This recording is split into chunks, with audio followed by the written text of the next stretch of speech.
So I was asked to give a short lecture, and I'm going to try to make it as short as possible so that we can have some further interchange. I've had some very intense meetings with everybody in this room, as well as several others, and that will be going on still this evening and tomorrow, and heading back to my home in Brazil.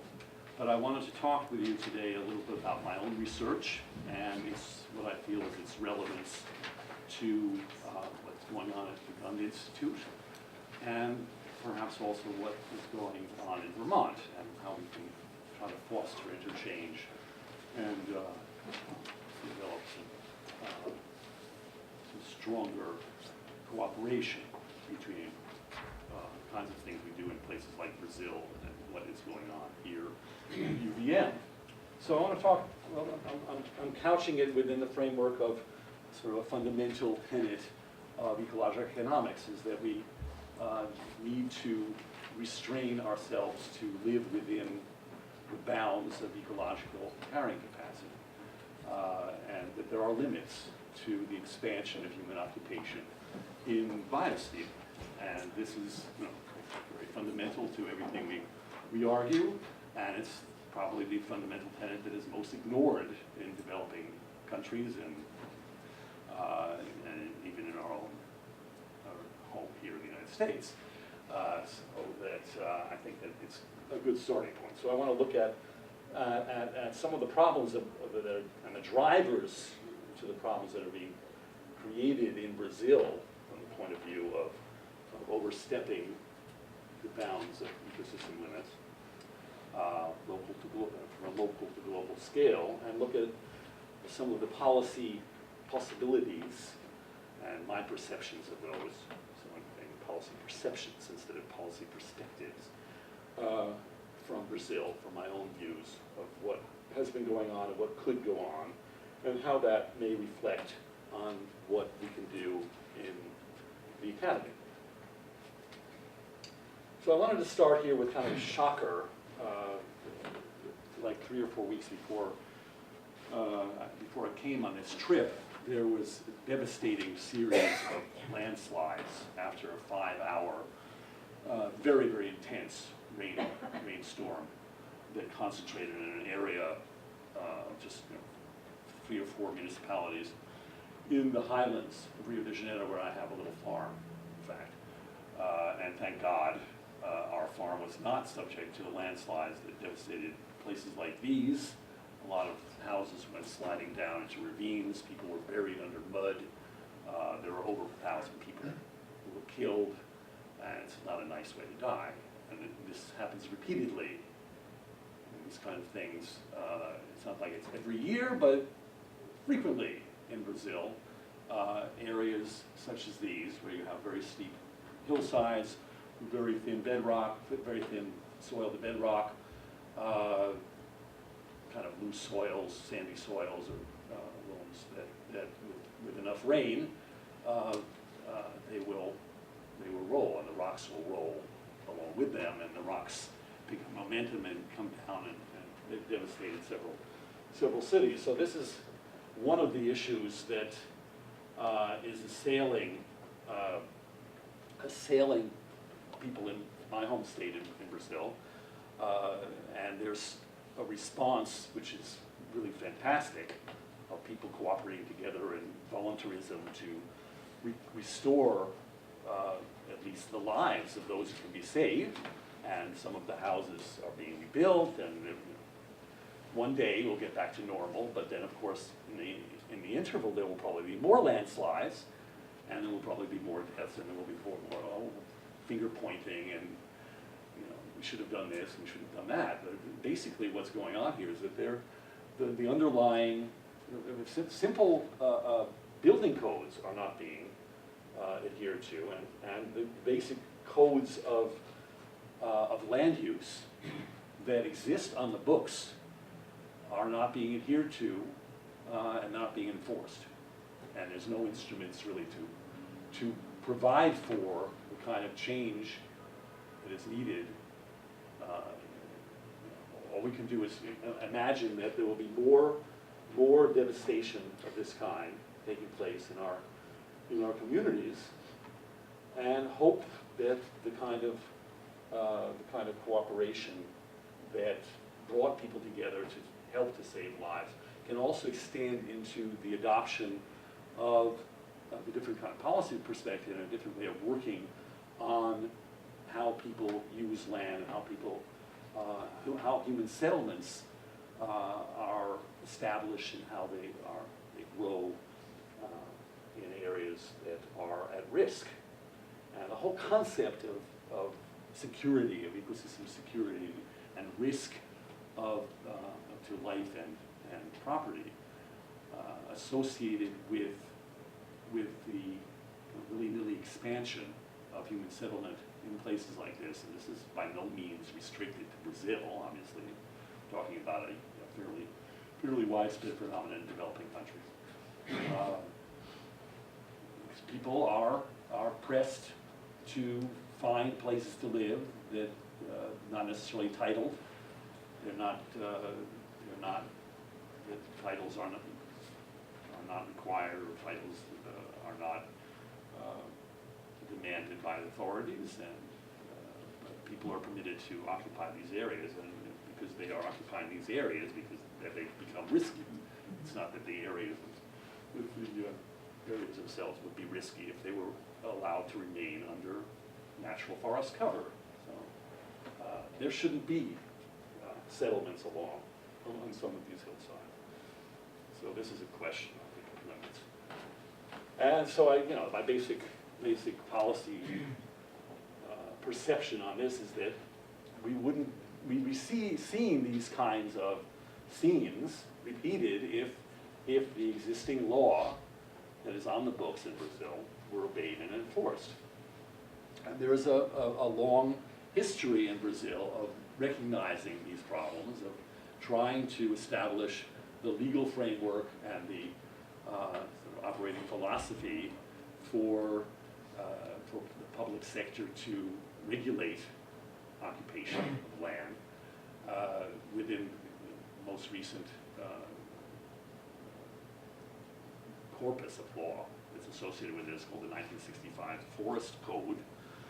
And that code established that occupation on hillsides, on hilltops, and along streams would be restricted over the entire country.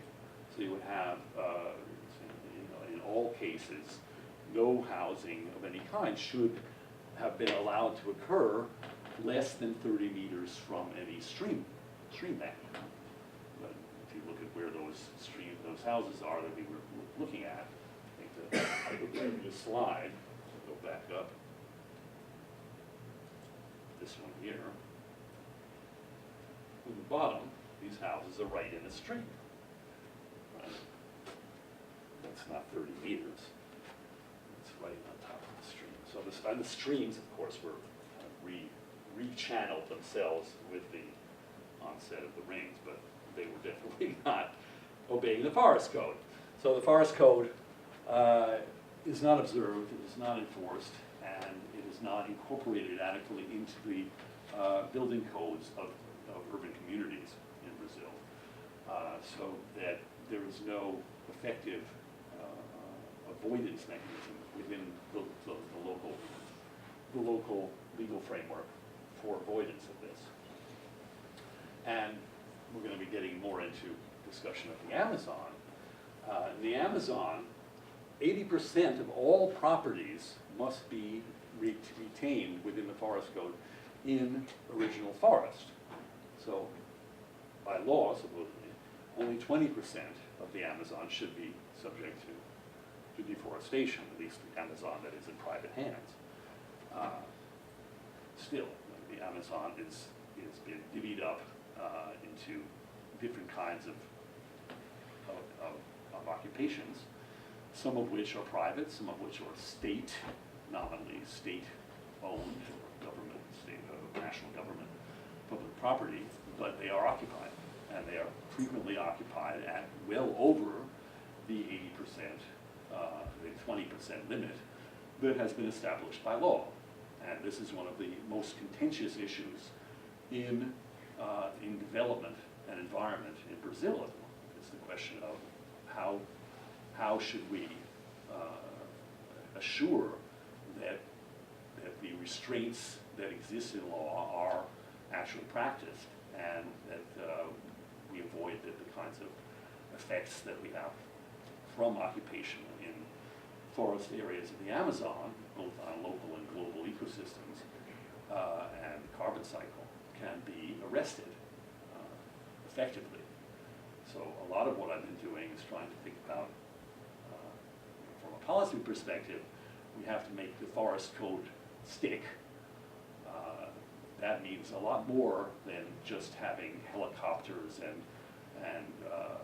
gunships and police guys going bearing down on ranchers who are expanding into the Amazon, but it means trying to build some kind of confidence by different stakeholders that the opportunities that they have for the use of land can be as productive and remunerative to them as by observing the legal prescriptions as they are, and more so than they would be if they continue to occupy these areas that are pristine and should be protected for a number of services that we are interested in.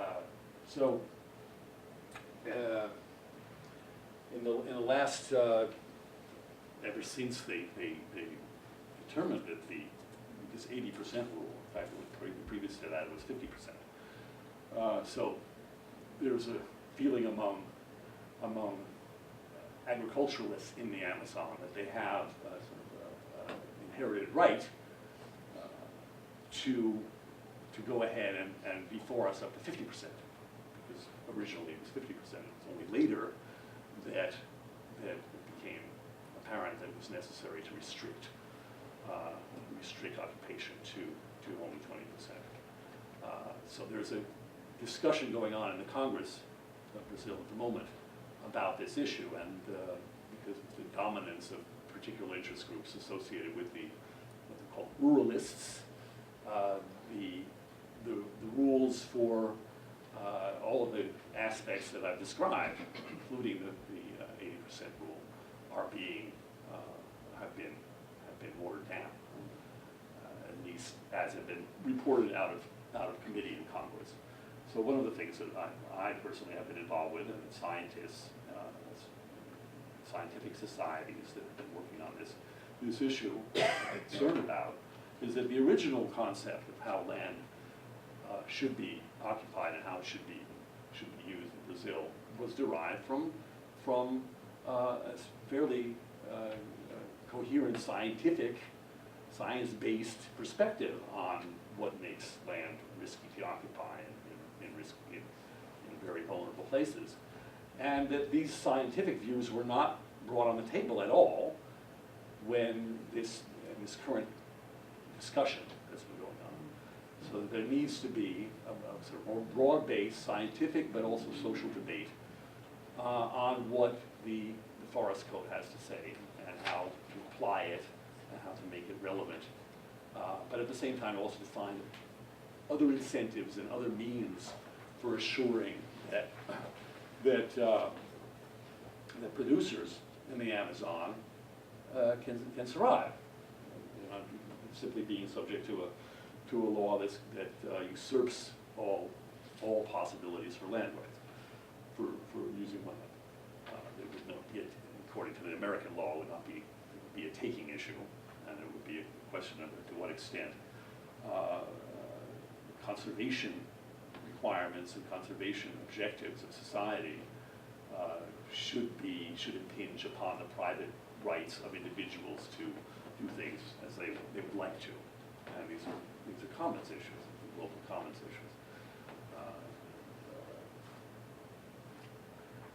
So we don't know yet what the outcome of this story is going to be. We have a new government in power in Brazil, continuation of the Lula regime, which was in power during the last 8 years and was fairly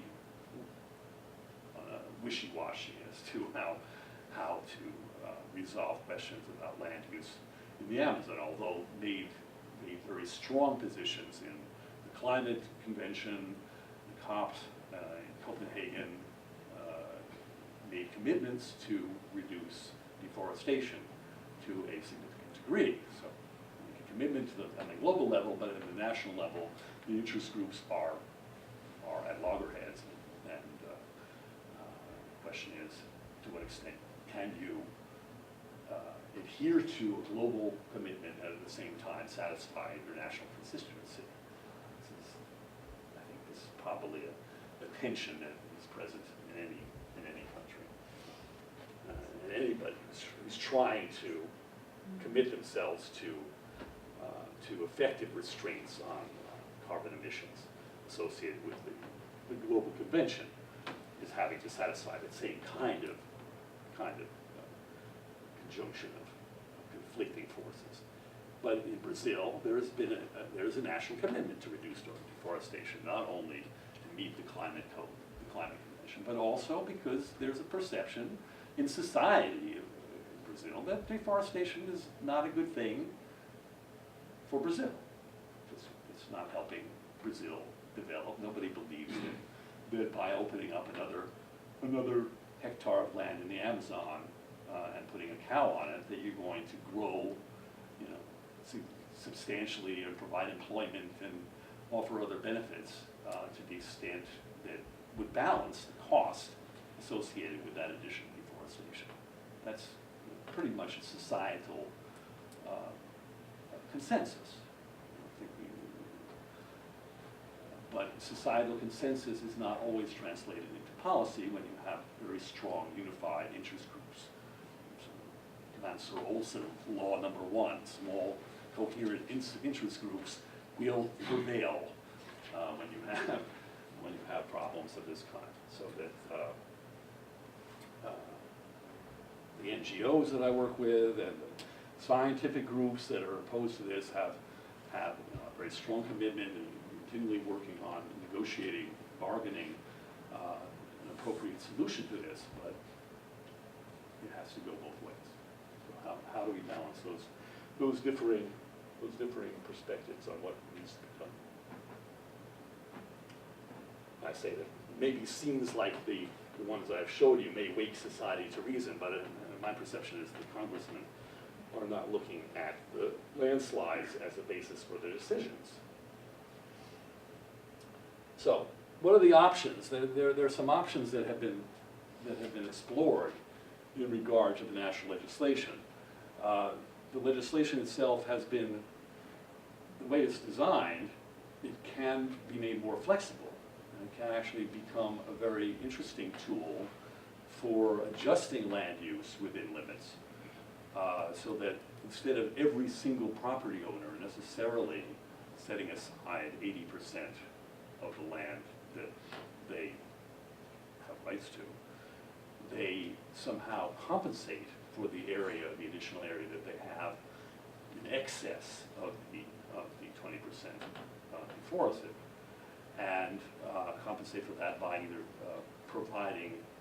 purchasing land within the same watershed or within the same biome, and it gets larger scale, it gets a little bit shakier, but in some way assure that the same area that has been deforested is retained somewhere, so that in some respect the services that are being provided, at least the carbon services, are certainly going to be provided. Whether the water services and the biodiversity services are going to be the same is another big question. And obviously every piece of forest is not the same. So if you put in the state of Mato Grosso, which I work, there's an area that is subject to massive deforestation for livestock production and for soybean production. And landowners were offered the option, well, if you're going to deforest more than your share, then you have to compensate it, but you have to provide 3 times the area that you've deforested in compensation for 1 hectare of soybeans, or sort of an opportunity cost approach to transfer of development rights. It is, in fact, conceptually a transfer of development rights. And this has now been built into the revised code and can be an instrument that can be, open up perspectives on how to implement the code in a flexible way. And it's the same kind of idea as the cap and trade system. It is it's a cap and trade on land rather than being a cap and trade on carbon emissions.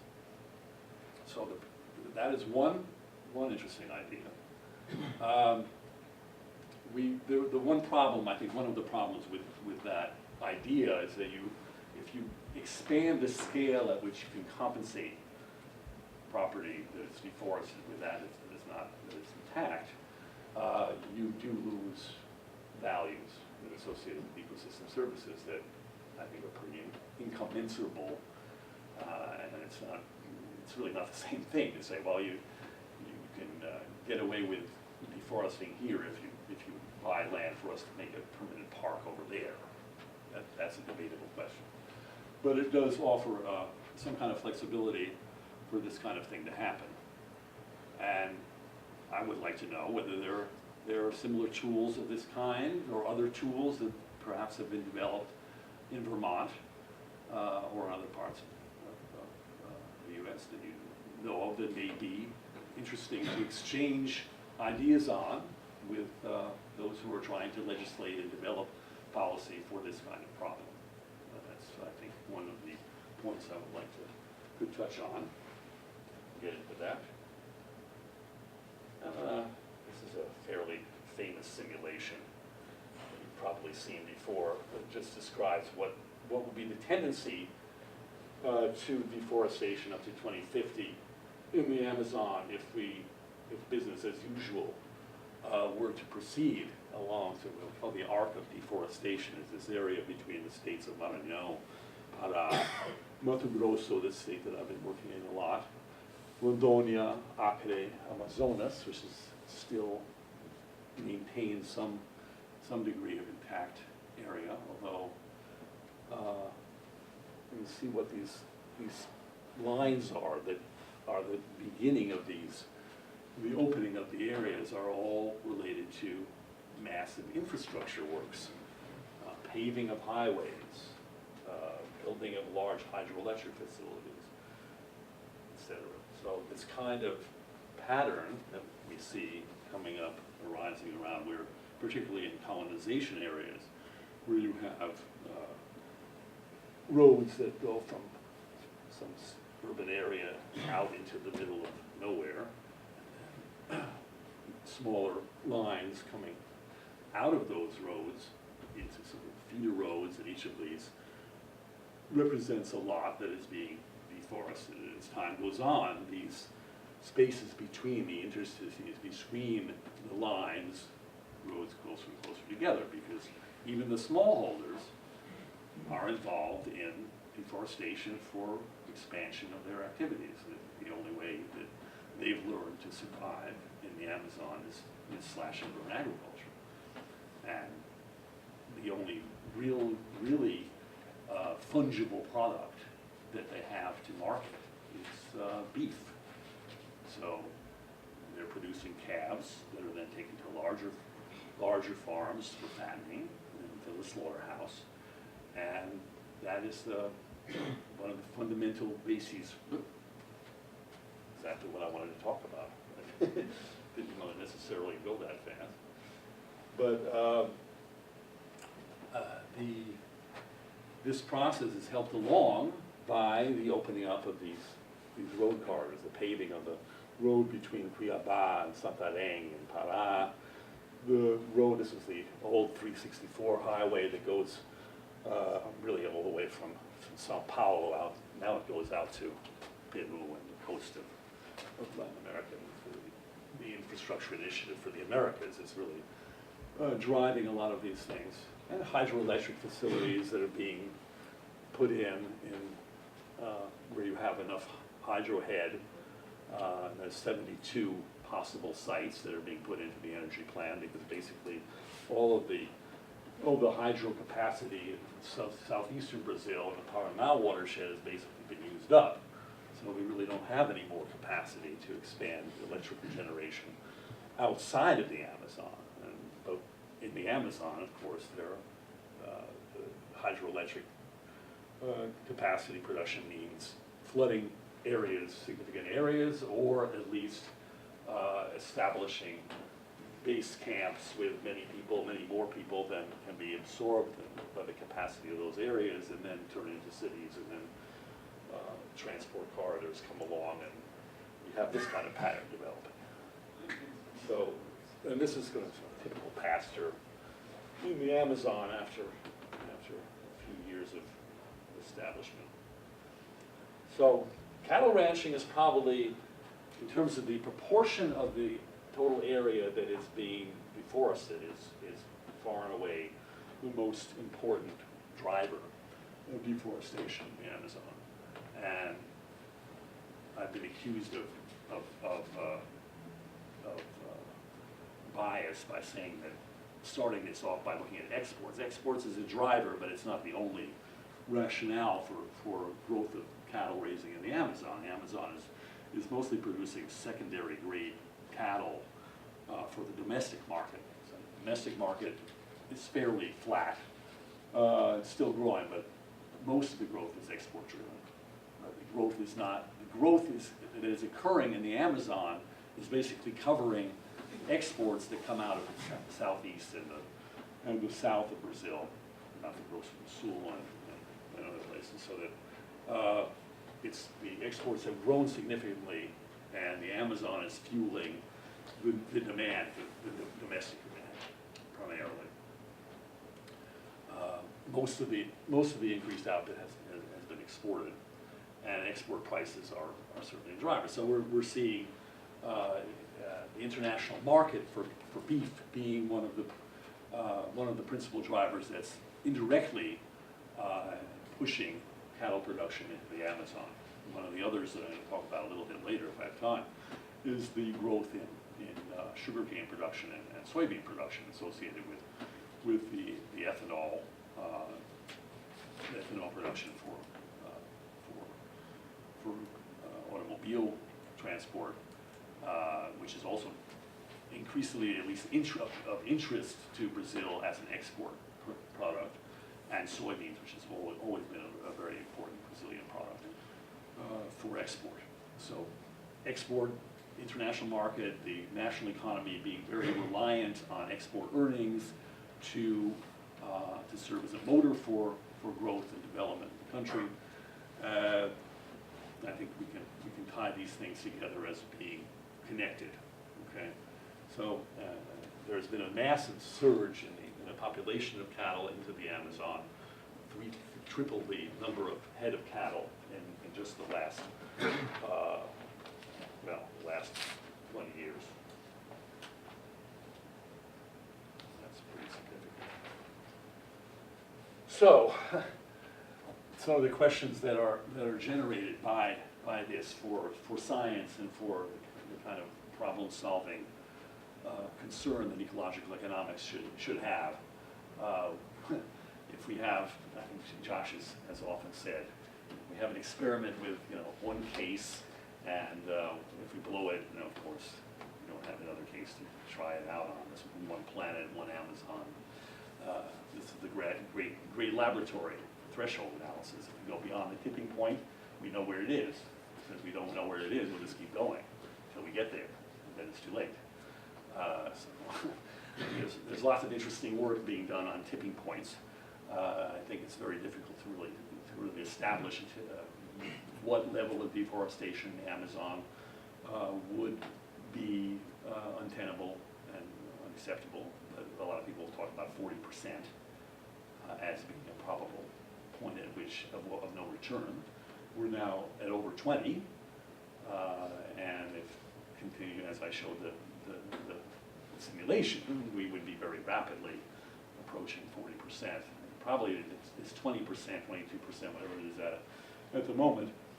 It's very underestimated because a lot of the deforestation that takes place in the Amazon is not detected as deforestation. It's underbrush or undergrowth deforestation, either to hide new agricultural areas that are going to be opened up later, or because of timber extraction, which is sort of high-grading what's out there and leaving very vulnerable but rarefied with some kind of forest cover. So those areas that are degraded for timber extraction are vulnerable to the incursion of fire. We've had a significant drought again after about, well, it was one in 2005, we have a drought in 2010, drought in the Amazon, which is not considered to be a place where you have drought, but there has been no rainfall in many areas, even in Amazonas state, which has never really had any problem. The rivers do not rise, the rivers do not deposit the sediments, there's no, the productivity declines, everything is associated with that. So, how can you establish appropriate limits to the expansion of human activity in the Amazon? And I think the question has to do with defining rights. Who are the right holders, and what rights do they have or should they have? What rights do we have as global citizens? But these other users have obviously all established claims, and they're all out there working very quickly to undermine possible global interest in retaining those ecosystem services that are perceived as being important in the global perspective. Private ranchers, and then there are traditional peoples who were there before the ranchers came along. They've been excluded, they've been pushed aside, pushed out by mining, by agribusiness, by road and dam builders. The government itself stimulates a lot of this activity. Most of the agricultural activity in the Amazon is financed by subsidized credit. The largest slaughterhouses in the Amazon in Brazil are all financed by the National Development Bank, so it's coming out of the people's pocket. And the people have consensus that there shouldn't be deforestation, but they're financing it anyway. And they're financing these companies to become the global players in the cattle industry. Chittenden Freeboy is the biggest one, gobbled up a few of the others, and has now bought Swift Armor and some Australian beef cutters, beef packers. So they are the largest multinational corporation in the beef business in the world these days. They're also buying up feed suppliers, and other input suppliers from the U.S. are being bought by Brazilian enterprise. So pretty soon Brazil is going to own all the livestock industry in the United States as well. So this may have interest to what goes on in Vermont. We're a dairy state, so we should be worried about it. So the Red Plus that came out over the last 10 years, after many iterations and efforts by the NGO community in Brazil, allied with some NGOs, international NGOs, to put the idea of retaining the standing forest as part of the climate accords finally made sense when there was a need to make some kind of commitment post-Kyoto to the amount of emissions reductions we're going to achieve. And there's a gap there between what could conceivably be achieved by emissions cuts in a reasonable time period. And that gap may be feasible to be made up by reduction of emissions from deforestation. All you need is political will. Just stop deforestation. Don't let people expand their activities into the Amazon or into Indonesia or into Cameroon or Cambodia or wherever else this is happening. This is easier said than done, of course. So there's a whole movement of thinkers and NGOs and people testing the waters for how the idea of building incentives for reduced deforestation can occur within a setting as complex as this one that I've described, where you have multiple actors, lots of different demands on the resource base, these people facing different opportunity costs, and people facing different political pressures and political opportunities.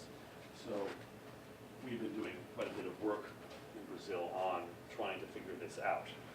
And one of the questions, I guess, that comes to mind when you think about how to resolve these kinds of disputes is that it may be an opportunity to better share the wealth globally, if there were to be global transfer of resources from north to Brazil or to Indonesia, to pay people to stop deforesting, then that would be some kind of a way of transferring, sharing the wealth needed to meet common goals. But on the other hand, the way that these resources are distributed is not necessarily automatically going to be equitable. And so there are a lot of issues associated with the distributive justice associated with the use of such an instrument, payment for ecosystem services. Who gets paid to do what? How effective is it? How efficient is it in terms of reduction of carbon emissions? So these are some of the issues that we're dealing with at the moment in a major project that I'm involved in with the International Center for Research on Forestry. There's another reason for all this that is becoming a matter of concern, because I talk about drought in the Amazon, but the Amazon itself is seen, at least hypothetically, as being a source of water not only for the Amazon, but for the grain belt in Argentina and in southern Brazil. The idea of what they call the flying river hypothesis, in which the air currents from the Amazon meet the northeast trades, and then forming large masses of cooler air that will come down into that southern region in the La Plata Basin. If you go beyond the tipping point, you won't have that much rainfall, and you will lose productivity, so that there may be grounds there for what some thinkers, including Josh Farley, have described as international payments for ecosystem services. This is being discussed, and to what extent it's agreed that this is a reasonable hypothesis or a justification for international transfer of resources to reduce deforestation. That's to be discussed. But there's a lot of money being dumped into thinking about that further. There's 40 million British pounds being dedicated to research and action associated with reduction in deforestation, associated with this idea that these benefits are of global significance are being undermined.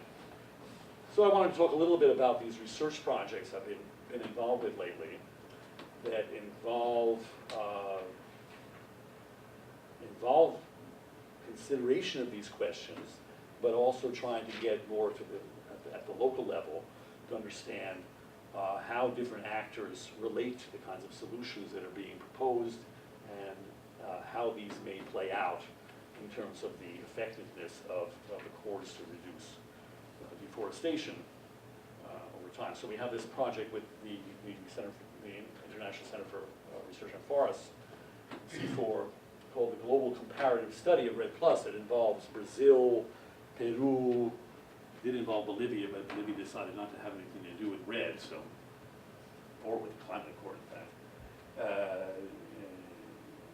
Cameroon, Tanzania, Vietnam, and Indonesia. At least, I think, and there may be some other countries that may be brought in. So there's a comparative research study underway, which involves 3 different levels, one of which is a sort of national policy assessment of the architecture for REDD, how it's being structured within the framework of the national policy. And in Brazil, it's the forest vote.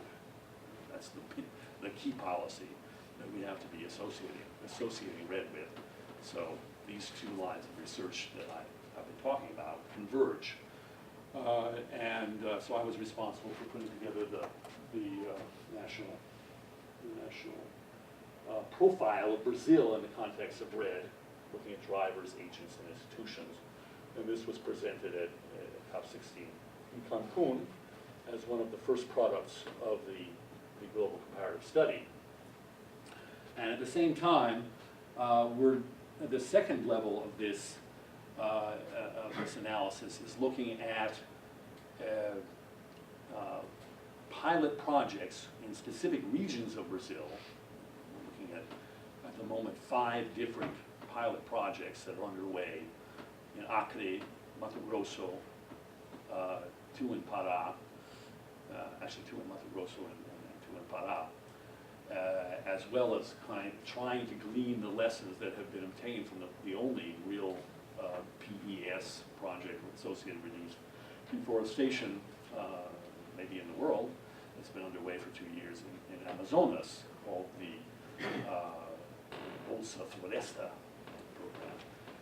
It's transfer payments to small holders within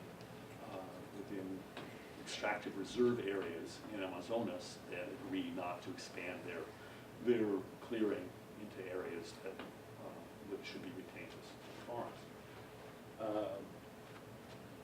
So though that study is on the third part of it is more on monitoring and GIS modeling and simulation to try to see where under certain conditions things might go. So that goes very closely to the kind of work that's done at GUNT on ecosystem modeling and service modeling.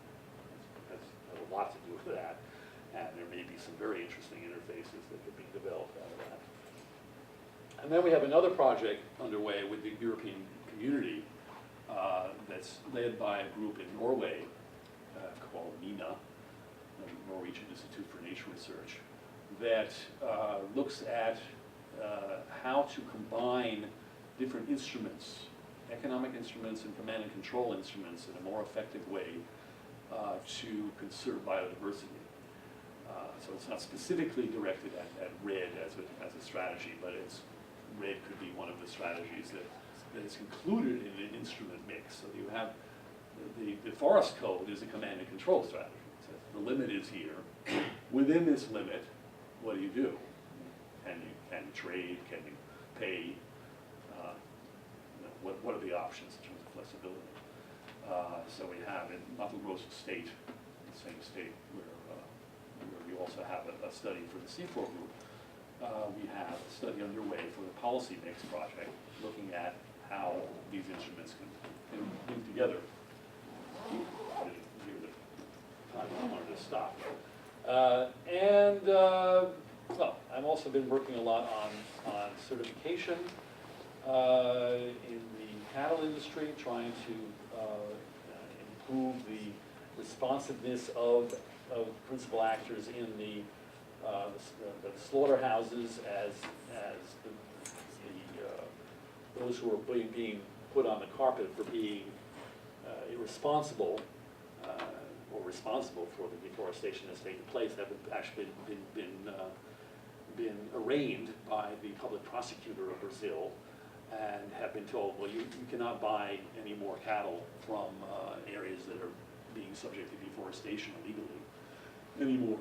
So you have to go out and certify that cattle is coming from environmentally correct properties. Well, they have no idea how to do that. But they said, yes, we'll do that by such a date. And they've come to organizations like Untitled, where I have a joint appointment, and ask, how can we do this?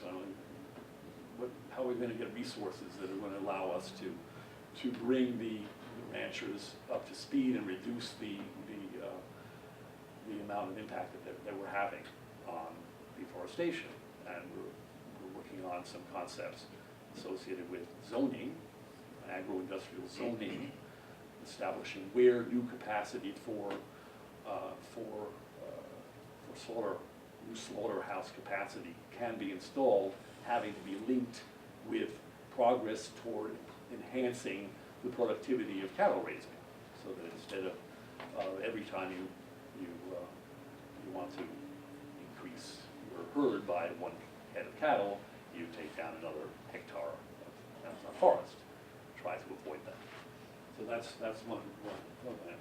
one other aspect. And we've also been doing some work on carbon calculating. We established, let's see if this link works, it's showing you a simple carbon calculator that we developed, incorporating life cycle analysis and environmental input-output modeling to be used as a tool for training and, is that showing up? Sure, if you're gonna get the whole thing. There it is. Yeah, so this is the carbon footprint calculator of the Friends of the Earth in Amazonia, and basically asks who you are, the size of your family, how many people there are in a family, and income rates, and where you come from, Pará, for example, in the Amazon. And then we answered it on the left-hand side here. Number of people in the family. Let's say that there's 5 of us. What was that? Okay, so the data is all been put into in terms of how much the household spends on a number of different food products, and beef is obviously a big one here in terms of the carbon in terms of carbon emitted per year, based on the analysis that we've done of deforestation and its respective carbon emissions. And so each of the products has, because of we've adjusted the Carnegie Mellon EOLCA calculations to operate with Brazilian input-output coefficients, and it's all kind of consumer products and just about everything that you got in your IO model. Brazil is in here in some way or another, based on consumption and not on production, and then a whole part on transport, of energy use, and I'm just going to go running through here. The most important part I think is take action. Once you get a feeling for how much your household is emitting, what can you do about it? And some of the the key areas of emissions that are associated with consumption are included here as possible lines of action. If I reduce my consumption of red beef in 20%, I would have a significant reduction. I didn't put in the responses before, but it would show up as a significant result. So all the results of the modeling exercise are provided there. At the end of the day, you have a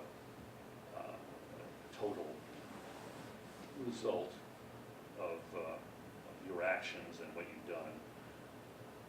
We started to use this as a tool for educating some of the people that we work with, including livestock producers. Uh-oh, lost where I was completely there. I was about here. Okay. So some of the other things that we've been playing with as lines of research, roles of business and finance, in innovation for biodiversity, reduced biodiversity loss, and reduction in carbon emissions related to forest products. I've been working a lot on renewable energy. Brazil is not exactly, it's considered to be a clean country in terms of the of its energy profile, but because of the effects of deforestation caused indirectly, at least, by the expansion of sugarcane plantations for ethanol and soybean plantations for biodiesel, you have impacts that are not easily quantifiable, but are certainly happening. And then I've been getting into other kinds of activities, such as work with artisanal fisheries in extractive reserves to try to develop PES kind of payment to combination with capture agreements to reduce pressure on fisheries. I was also going to talk a little bit about TEEB. I just came back from this meeting in Brussels of the Economics of Ecosystems and Biodiversity, which is this incredible project for the last 2 years to try to quantify and to suggest what the opportunities are for action on the part of local policymakers and local actors and national policymakers, and there's all kinds of opportunities there that I think the gun really should be a part of. One of the opportunities that is being proposed is the development of the use of ateliers with local stakeholders in various parts of the world to be testing the waters of how to use ecosystem valuation, ecosystem service valuation as part of policy development. So, and another thing that I'm involved in, as the past president of ISEE, I guess I didn't have quite enough after organizing the biennial meetings in Nairobi. We're now organizing the biennial meetings for 2012 to take place at the same time as the Rio Summit for Rio +20 in 2012 in Rio de Janeiro. So I wanted to invite all of you who are interested in discussing this and many other things that people in Vermont and in Gund Institute have been involved with to participate in our upcoming meetings. I will certainly be calling on those of you who are interested in setting up panels in that conference. And we hope to be, through this juxtaposition of this meeting with Rio +20, to be able to, in some way, influence some of the discussion on green economy and institutional issues that are the key areas of discussion for Rio +20. So I'm going to leave it at that and open up for questions and comments. I had a little film that I was going to show, but I want to know how can the lessons that Vermont has developed and undertaken in terms of reducing energy consumption, decoupling, dematerialization, living within limits. Vermont is a model in many ways.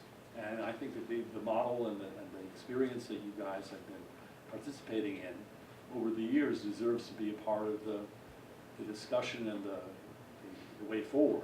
And I like to think about how we can promote that kind of vision in the work that we're doing in the lead up to Rio +20. Thank you very much.